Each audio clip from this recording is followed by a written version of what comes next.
Here's the first set of questions by Anthony Ruffino. Question number 1. Do you ever feel sad or lonely sometimes? A lot of the times I do. I don't get to do as much when I'm, lonely and all. And I just tend to have that feeling whenever I'm not near anyone, or talking to people and such. Though it is just a feeling that I go through mainly, and so I decided, well, that feeling just doesn't bother me anymore. But in this case, it just tends to be a bit annoying. So I do take breaks often just to make sure it can just pass, and so I just feel normal again, like normal and happy. Oh, and for some reason, Zero decided to include that response for this question as well. So I decided to include his response. Zero said, I do feel sad or lonely sometimes. It's totally normal to feel these ways. What helps me is when I'm unhappy or lonely is to focus on something I enjoy doing. It is important to remember that these feelings are temporary and will pass. Question number 2. For Frost, are you going to voice act for Winter Panda Productions? As it currently stands, probably not.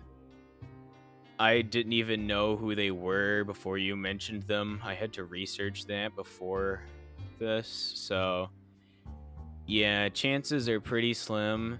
They do seem good though. I would want to work for them. But the problem is that I checked and it's like basically every slot's filled, so chances are it's probably not going to happen. If it'll go up if they get a Discord, but other than that, it's probably going to be a no. Sorry about that. Question number 3. For School Bunny's voice actor, what is your favorite hobbies? Zero said, I really enjoy voice acting, drawing, and writing. Question number 4. For all voice actors, what do you prefer, pepperoni or cheese pizza? Not gonna lie, I prefer cheese. I like cheese. I don't know, I have poor spice tolerance. Pepperoni's spicy to me. I don't know, I probably have some, like, unknown levels of just low spice tolerance. I don't know. All I know is that we should probably just go on to the next set of questions. Both are good, but I prefer cheese pizza. I just like cheese. Like, a lot. Like, a lot. What do you prefer, pepperoni or cheese? Cheese is the only right answer. If you say otherwise, you can, like, fucking fight me and shit, you feel me? Yeah, you feel me. Shiny Eevee said, well, all is okay for me. I like pepperoni pizza. Pepperoni or cheese? Ooh, that's a good one. I don't like pepperoni. Sorry. I choose cheese over pepperoni. I do not like pepperoni that much, unfortunately. I tried it once as a kid, and I did not like it. I spit it out. But to be fair, I was a pretty picky kid. I mean, I still am, but yeah. For the pizza question, both is fine. I mean, I don't care what pizza I get and stuff. But yeah, pizza, both, either one is fine. Pepperoni pizza is my favorite. I haven't really thought about it. If I had to say,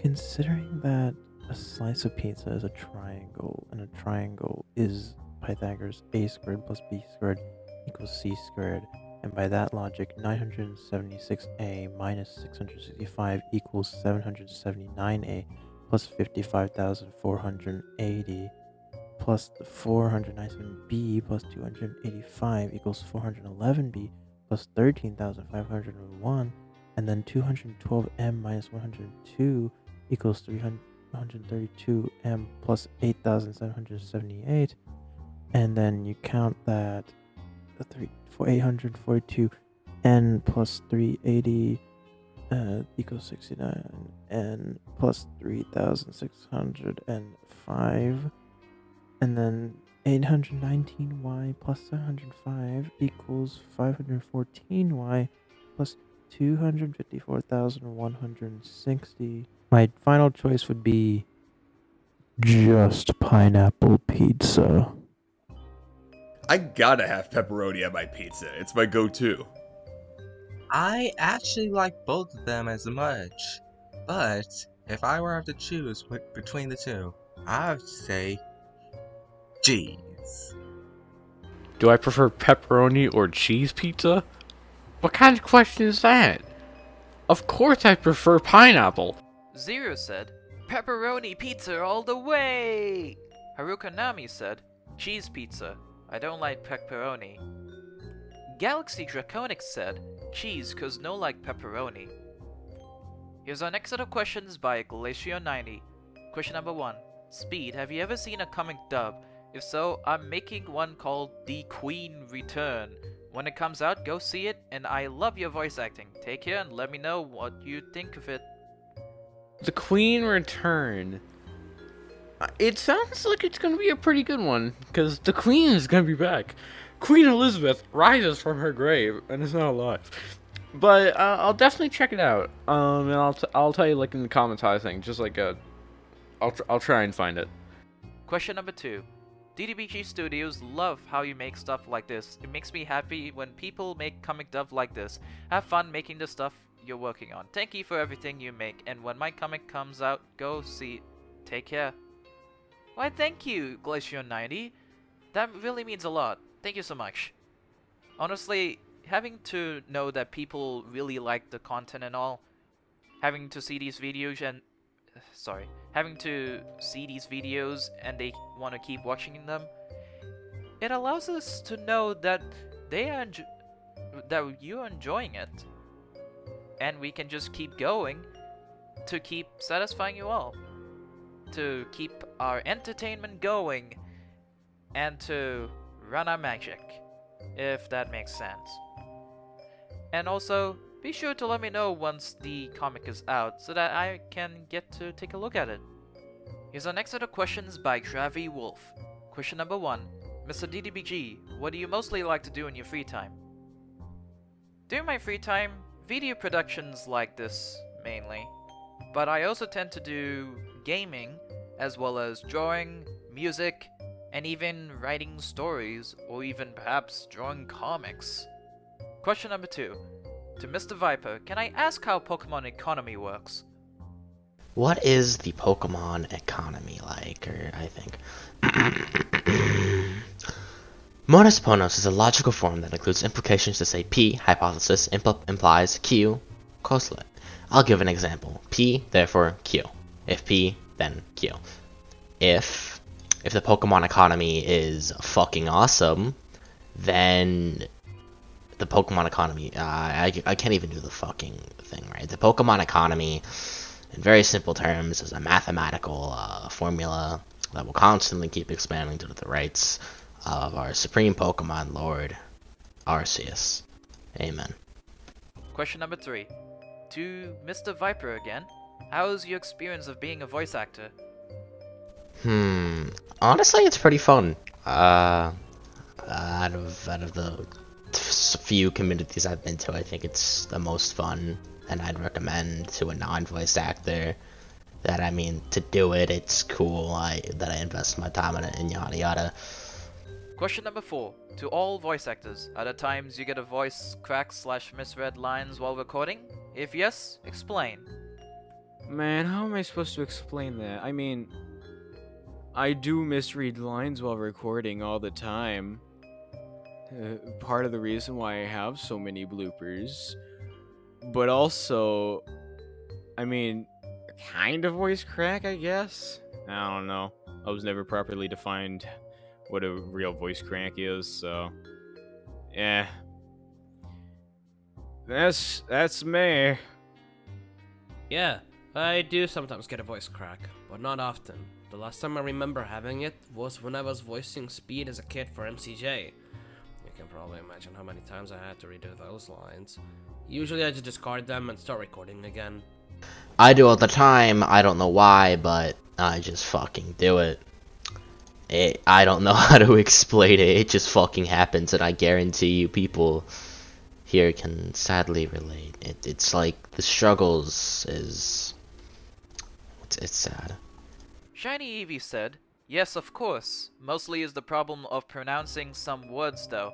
My tongue is tied up." Oh, heck yeah. I get... Of course I get voice cracks during... Or I misread lines. Yeah, you little cute bow, Eevee. God damn it. I gave up. I just genuinely... I gave up. Also, I normally get voice cracks. I got a voice crack earlier in school today. Unfortunate. Especially while I was singing for choir. That sucks, man. And then you're singled out because everyone knows what your voice crack sounds like because you've been in the choir for like a year now. So it's just half of the section you are in just looks at you, is like, are you okay? It hits pain. Same thing for voice acting, but no one looks at me. I just like, oh my fucking god. I disappoint myself sometimes with my voice cracks. Also, I can't read well. Thought I should mention that. Oh, definitely. It's probably because of my ADHD, for the reason. But for voice crack, no.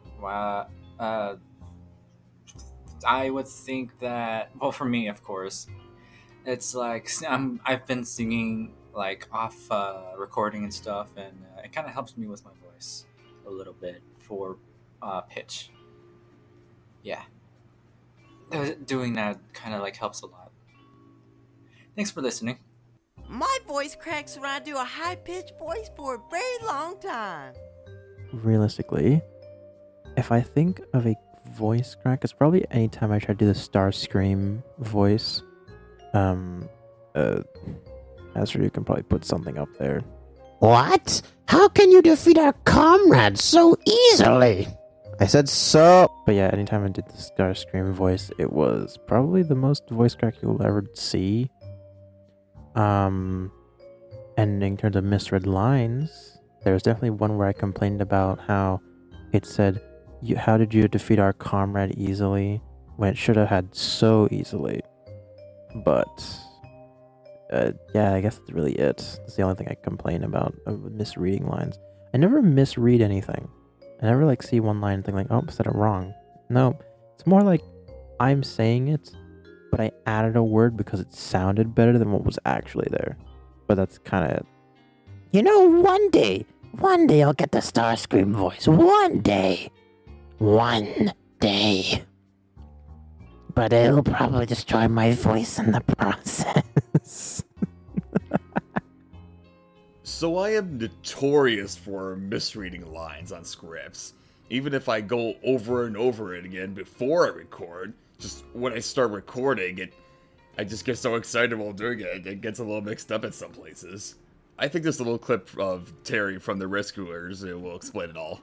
Come on, it's quite fun to trick Pokemon's minds at least once in their lives. I even tricked you too.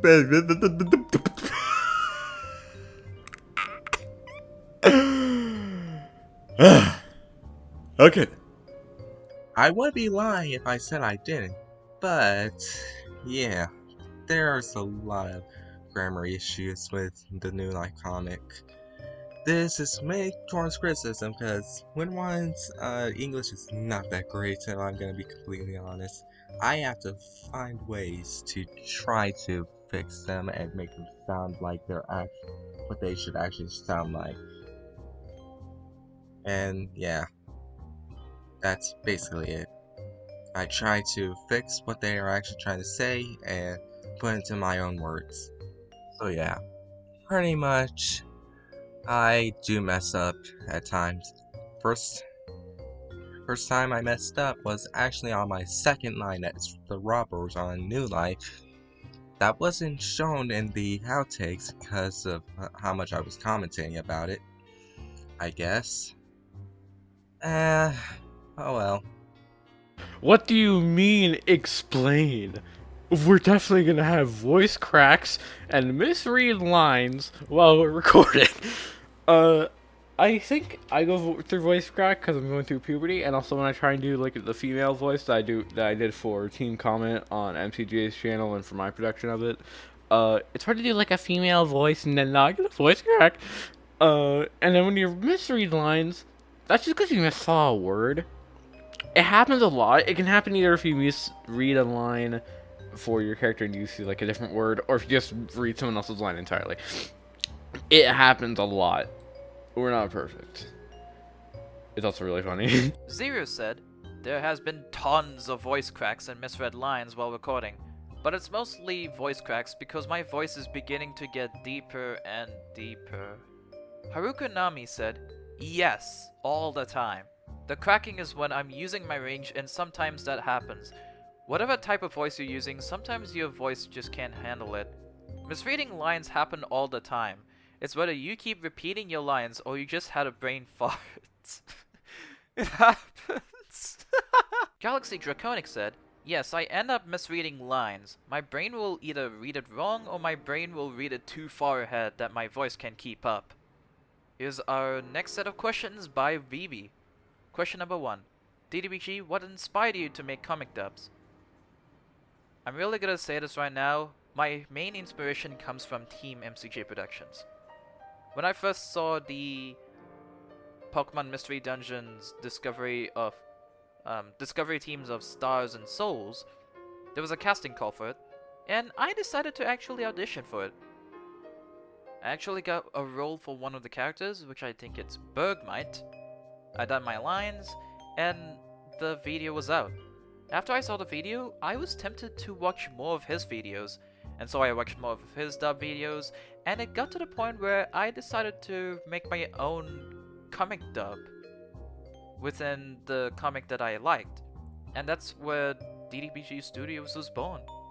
So, McjFlareon, if you're watching this, thank you.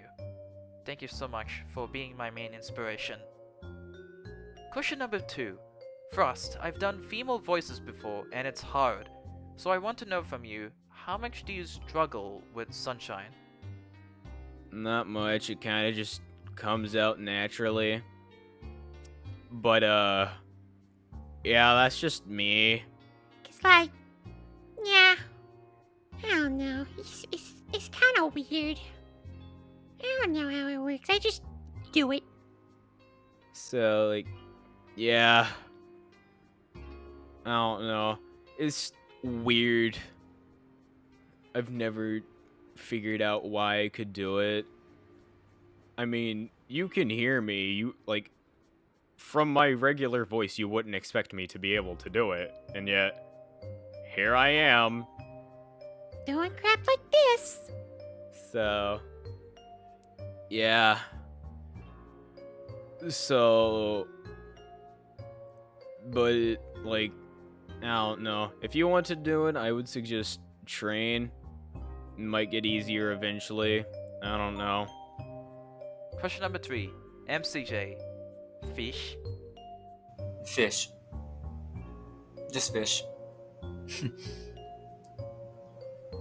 Fishity fish fish. We have a single question by Flareon. Have you ever felt stress on holding a lot of series at once? That is a really good question. When I was holding a lot of series like Evolution Squad and Quick Quotes, New Life, Tomorrow Light, I started to feel a little more stressed. But the good thing is, I don't really have to take breaks because I don't know what to do during breaks, and so having to do something all the time actually makes me able to keep myself productive, while there's also some work that just kinda impedes my progress. But you know, I'm always doing something and I don't have to feel bored at all. Here's our next set of questions by Explode. Question number 1. DTPG, what software do you use to edit your comic dubs? For video dubs, I'd say Shortcut. It is a simple video editor that I use to give all of its effects and actually produce simple videos. It's actually fun to use. As for audio dubs, I use Audacity. It's easy to add effects to it and edit stuff just with those audio lines. Question number 2. To everyone or anyone, what was it that started your voice acting career, and how did you improve over time? I don't know what you mean by started. For motivation, it was more of me just realizing I have a lot of voices and a lot of things I can do with them. But if you mean like what got me into actually being able to voice act, I would say more of MCJ. I think it was like the first one I ever actually voice acted for. Now, improving over time, that just came with me using it constantly. I want to say I don't even know if I improved, but if you go back to my first one, which was of Kate, yeah, that was pretty bad. But now I have this. So that's fun. Yeah. And I got a small funny story about this. As a 13 to 14-year-old kid, I was listening to, all the known ES dubs from Mickey Mario 64. My dream at that time was to voice Speedy because he was my favorite. Since then, I started to, how do I say this? Dub my own version, which basically meant I was talking the same shit they were talking alongside them while I was listening to the said dub. After a poor attempt of recreating my own dub at age 17, I'm gonna talk about that, I was given a year later from a friend on DeviantArt called Oisin Gaming 06 a link to a calling cast for the Distant Stars comic dub by MCJ hosted. It was a good chance, so I took it. I got the role, and after a year of dubbing multiple characters for MCJ, I got the role of Speedy for both MCJ's version and Trace's, and I'm here where I am now. And I can't thank MCJ and Trace enough for giving me this opportunity. And lastly, shout out to Oisin Gaming 06 on DeviantArt. I wouldn't be here if it wasn't for you. Thank you a lot. Alright, that's enough for me. Have a nice day, everybody. I started because my friends, like some old friend group that I was in, essentially they told me about Stellar Steel, the dude who voices Brian in like a Mickey Mario's Evolution Squad dub. He like had a casting call for Evolution Squad Fire, Water, and Oil, I think it's called. I don't think it ended up getting completed or whatever, because I never got accepted. Or I was just rejected, I don't know. But that's how I got into that. They showed me that, and I ended up... at the time, I had no experience whatsoever. And I was recording on, like, a TikTok phone. Like, I was recording my phone on, like the TikTok or whatever.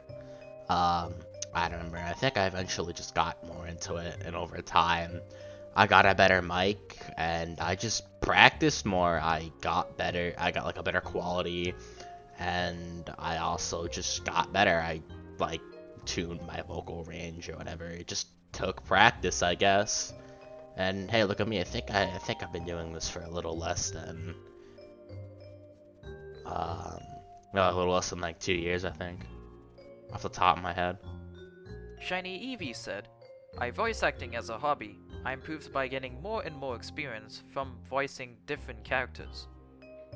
Well, what started my voice acting career was after I started my comic series, or comic dub series, and I was interested in voice acting. And I thought it was cool how it's like the voices feel like the characters in shows. So I thought, why not try it? And I have not improved that much over time. I still sound more like a child, unfortunately. So I didn't improve that much. Maybe I just became louder and my voice range has took a step up. But other than that, I've not improved too much over the past 2 to 3 years I've been voice acting. Yeah, so unfortunately, other than that, I just found Casting Call one day, casted my voice actors, and thought it looked cool. And thinking about it, and I got more interested and I attempted a few auditions and got cast for only one out of the 8 to 10 I auditioned for. Yeah. Also, don't be discouraged. If anything, I wasn't discouraged by the fact that I was not getting casted. I was just too busy with stuff.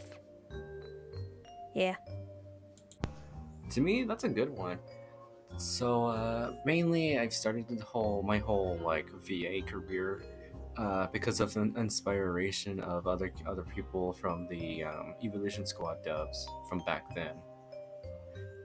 And yeah, but that's basically how it began for me. I wanted to actually do it, of course, for my own time reason. And how I improved over time. Well, that's kind of complicated for me because I have no idea, but it just happens. It just happens to just you. Well, yeah. You. If I even if I say you know, you won't even know. This is just some other thing. But yeah.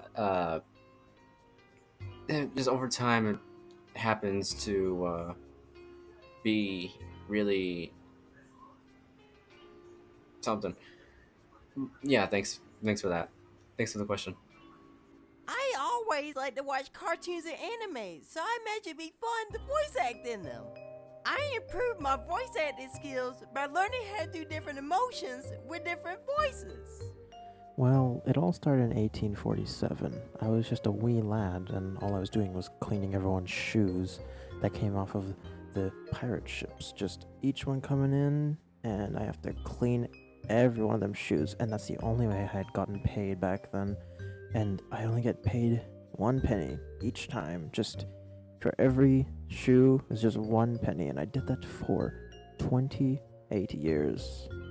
Just that. Until eventually I had enough money to get my own boat. I sailed across these oceans. I met so many people. I went to one bar, and I decided, you know what, I'm gonna go up there on stage, and I'm going to sing my heart out. And that's when I saw it. The Holy Spirit saw me that day, and gave me the gift of a good freaking voice for some reason. I sang my heart out. I sang AJR, don't worry about it. It was 1869 at that point. I don't care about the years, but I sang. I sang so well. And then everyone cheered. I was clapped for. I had respect. But then immediately I was kidnapped by Captain. That was his last name. It was just I got that's it. He took me, and then he messed with my throat. He did surgery on it. I couldn't sing anymore. I had lost my voice, and then they kicked me off straight into the ocean. I had nothing left. I drowned. But then I lived again until this merman came up to me and said, I can fix your voice. So, of course, I said yes. I wanted him to fix my voice. I had such a beautiful voice, and then it was just gone from me. So I accepted it. But then he said, to do that, I had to make you become a mer person. At this point, I had nothing left. All of humanity knew I thought I was dead. So then I went. And then I lived in the ocean for so long that eventually I grew fur and a tail and somehow paws. I don't know how I became a cat, even though I was underwater, but it happened. And then that's when I finally got my voice back. I could speak again. I could sing again. And then I featured in Cats, the musical. That was a whole thing. But that was the first time I was back into the light. I was there. I sang. And then I realized that I had more talent. And so I decided, you know what? I don't really want to do all this physical acting. I can just voice act. because my voice is a godsend to anyone who even gets to listen to a fraction. You are blessed when they hear my voice. So that's what I did. And ever since then, I haven't stopped doing voice acting stuff. And how did I improve over time? Ate a lot of Kleenex wipes. Straight up, so much Kleenex. It's the only way. Just eat Kleenex wipes. Anyway, thanks for the question. Basically, what wanted me to do voice acting was all those cartoons I watched when I was little. And I watched a boatload of cartoons. My brain is just one big encyclopedia full of voices. I have trouble sleeping at night. What I like to do when I'm driving is just make random voices while I drive. It really helps me improve for recording like this. Except I'm not actually doing voices right now, this is my natural voice. Or is it? I recently started it, but I'll tell you this. What inspired me to become a voice actor was actually the original Evolution Squad dub. It's the reason why I'm even here on the internet. What started my voice acting career? A lot of people in the comic dubbing thing or just young people who want to voice act, it was seeing a lot of people do voices, and also, ES. It was definitely spawned from ES, seeing those lines, and seeing, like, the community posts like, oh! You voice act for his character! And then I cried because I didn't get a role, because I was a small child who was stupid. But then I started my own comic dub production, and I got lines, and that's where I started. Then I got onto other things, and I started talking on other things, and then the next thing happened. I just started getting better over time. My voice literally changed and got a bit higher for my voice acting, because I was doing the female voice for Comet, and also puberty. It just sent my voice back up. My balls undropped! How does that— Zero said, I remember when I was really young watching comic dubs on YouTube, or just cartoons on the TV. It was really cool, and when I got older it inspired me to actually start doing this. I improved over time by learning how to use Audacity, getting better equipment, and tons of other stuff. It took a very long time, but I eventually got the hang of things. Harukonami said, when I was a little girl, I loved to watch cartoons and anime. I lived with a fictional dream in which I never thought it would happen. I improved by listening on other indie voice actors out there, by hearing how they incorporate each scene in their way. I would mostly find my own ways to improve mostly. The thing that started my voice acting career was actually just helping my friends with voice acting. I had always been making random noises when I was younger, so it fit. And improving, it was more so that I just practiced doing voices, these different tones, also, different pitches, and also different accents. Those tend to help, and thinking about what emotion you want to convey. That's all I know, though. Question number 3. To Brian, how do you survive without ice? Are you a fan of Yellow Hats? Are Mossy and Rock you two are most favorite worlds in the English language? Do you have a sword? Because if you do, I'm sure it has lasers and flames and lightning strikes whenever you pull it out. Even if it is to just slice bread. I don't know how anyone could survive without Vanilla Ice. He's one of the greatest rappers of all time. I'm a fan of all hats. Actually, no. My two most favorite words in the English language are Blaze, because she's my wife, and Bagel. I just love bagels. Oh, and my wife. Luckily, I brought my smart sword. It won't hurt anyone friendly. In fact, it makes them talk. Check it out. That wasn't my smart sword. We have a single question by JustStory. I'm not sure what to say, but do you have any untouched comics on what you want to dub? I'm looking forward to dub Evolution Squad fanfic story. It has been months since I've touched it. and I'm looking forward to get back to it once I've done a suitable amount of other episodes and chapters that I have to do first. We'll get back to it as soon as possible.